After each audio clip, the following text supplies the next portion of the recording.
শেষ দিনের শেষ মুহূর্তেও একটা অধ্যাদেশ জারি করার জন্য প্রস্তাব দিয়েছিল। এই সরকার ছিল অন্তর্বর্তী সরকার, একটা অধ্যাদেশ জারি করার সরকার। 133টা অধ্যাদেশ জারি করেছে।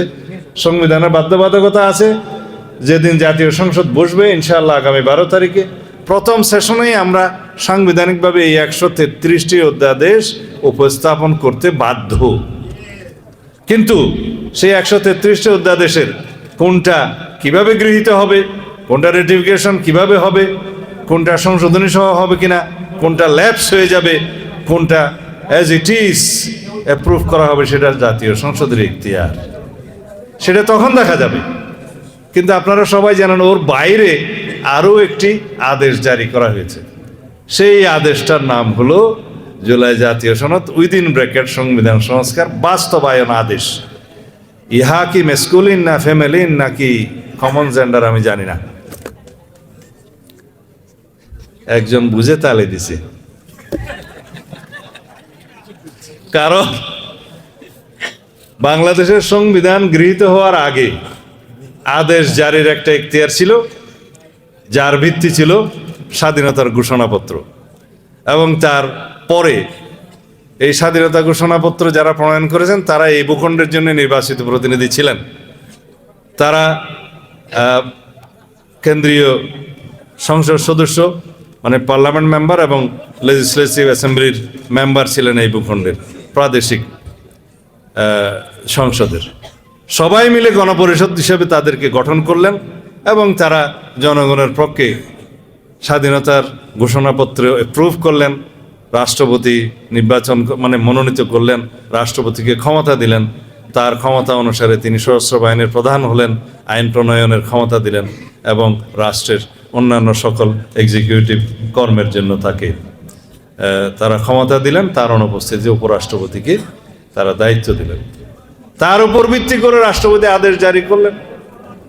মরহুম শেখ মুজিবুর রহমান যেদিন স্বাধীন বাংলাদেশে প্রত্যাবর্তন করলেন তারপরেও আদেশ জারি হয়েছে এবং তিনি প্রেসিডেন্ট অর্ডার দিয়ে রাষ্ট্র পরিচালনা করেছেন।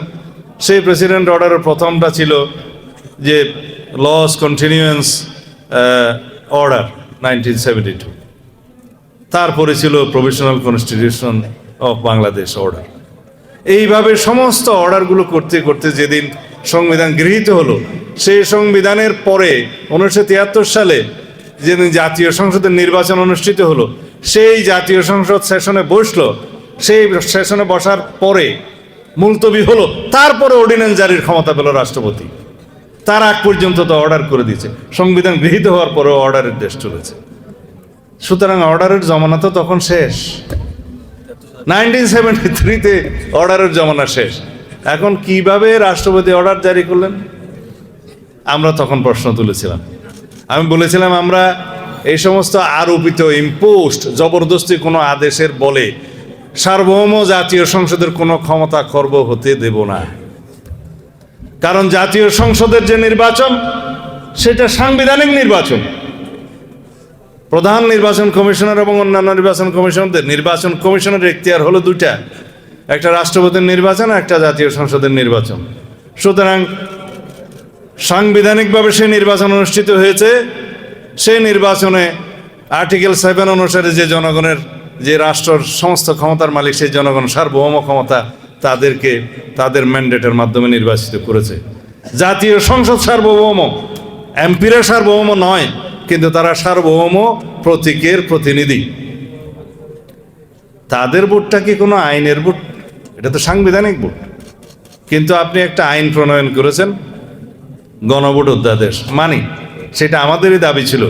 যেহেতু আইনি ভিত্তি চাচ্ছে সব দল জুলাই জাতীয় সনদের, ঠিক আছে, জনগণের সার্বভৌমত্বের একটা সম্মতি নেই, তারা যদি পক্ষে থাকে সেটা সংসদে গৃহীত হবে। সুতরাং এই গণভোটের ভিত্তিতে যেই ভোট, গণভোট, সেটা তো আইনের ভোট, সাংবিধানিক ক্ষমতার বাইরে। তো আইনের ভিত্তিতে যে ভোট তার মর্যাদা হচ্ছে সাংবিধানিক ভোটের পরে। সুতরাং আগে সংসদে আসেন, তারপর আইনের ভিত্তিতে যে গণভোটের ম্যান্ডেট হয়েছে সেটার মূল্যায়ন আমরা করব, সম্মান ওখানে করব। কিন্তু ততটুকু যতটুকু রাজনৈতিক সমঝোতার দলিল হিসাবে জুলাই জাতীয় সনদে স্বাক্ষরিত হয়েছে, গৃহীত হয়েছে ঐক্যমতের ভিত্তিতে। কিন্তু জবরদস্তি আপনারা বাহাসে না পেরে, ঐকমত্য কমিশনে জবরদস্তি করতে না পেরে আমাদের উপরে একটা আদেশ জারি করে দিলেন। তথাকথিত সেই আদেশে বললেন, এই আদেশে বলা হচ্ছে 100 সিটের উচ্চকক্ষ হবে, এই আদেশে বলা হচ্ছে সেই উচ্চকক্ষের সংবিধানের সংশোধনে নিয়ে যেতে হবে এবং সেটা ভোটের অনুপাতে হবে। সেই সমঝোতা আমাদের হয়নি। জবরদস্তিমূলক মার্শাল্লোর মতো কোনো আইন জারি করে দেবেন, তাও আইন না, বললাম তো মেসকুলেন ফ্যামিলিন কিছুই না, মাঝামাঝি। সেই আদেশের উপর জনগণের উপরে আপনি ভোট দিতে বলবেন। সেই অধ্যাদেশটা আমার পড়তে লাগছে 3.5 ঘন্টা। সেই জনগণ সেটা পড়ে গণভোট দিয়েছে কি আপনাদের বিশ্বাস হয়? কিন্তু তারা বলছে জনগণ রায় দিয়েছে, এখন এটা বাস্তবায়ন করতে হবে। ঠিক আছে, সেই গণভোটের রায় বাস্তবায়ন কিভাবে করতে হবে সেটা জাতীয় সংসদে বসে আমরা আলাপ করব। তার ভিত্তিতে আমরা সংবিধান সংশোধন করব।